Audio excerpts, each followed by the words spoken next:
মধ্যপ্রাচ্যে উত্তেজনা আরও বেড়েছে। সম্ভাব্য মার্কিন স্থল হামলার বিষয়ে কড়া হুঁশিয়ারি দিয়েছে ইরান। দেশটির পররাষ্ট্রমন্ত্রী আব্বাস আরগচি বলেছেন, যুক্তরাষ্ট্র যদি স্থল হামলা চালায় তবে তা হবে তাদের জন্য বিপর্যয়কর। মার্কিন সংবাদ মাধ্যম এনবিসি নিউজকে দেওয়া এক সাক্ষাৎকারে তিনি বলেন, যুক্তরাষ্ট্রের সম্ভাব্য স্থল হামলা নিয়ে ইরান মোটেও শঙ্কিত নয়। তার ভাষায়, না আমরা তাদের জন্য অপেক্ষা করছি, আমাদের আত্মবিশ্বাস আছে আমরা মার্কিন স্থল বাহিনীকে প্রতিহত করতে পারবো। যদি তারা স্থল হামলা চালায় সেটি তাদের জন্য বড় বিপর্যয়ে পরিণত হবে।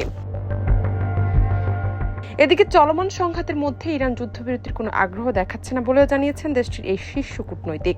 আরগচি দাবি করেন, গত বছরের জুনে ইসরায়েল ও ইরানের মধ্যে হওয়া 12 দিনের যুদ্ধ শেষ পর্যন্ত ইসরায়েলই প্রথম যুদ্ধবিরতির অনুরোধ করেছিল। বর্তমানে সংঘাত প্রসঙ্গে তিনি বলেন, এই যুদ্ধে কেউ প্রকৃত অর্থে জয়ী নয়, তবে আমাদের জয় হবে যদি আমরা তাদের প্রতিহত করতে পারি।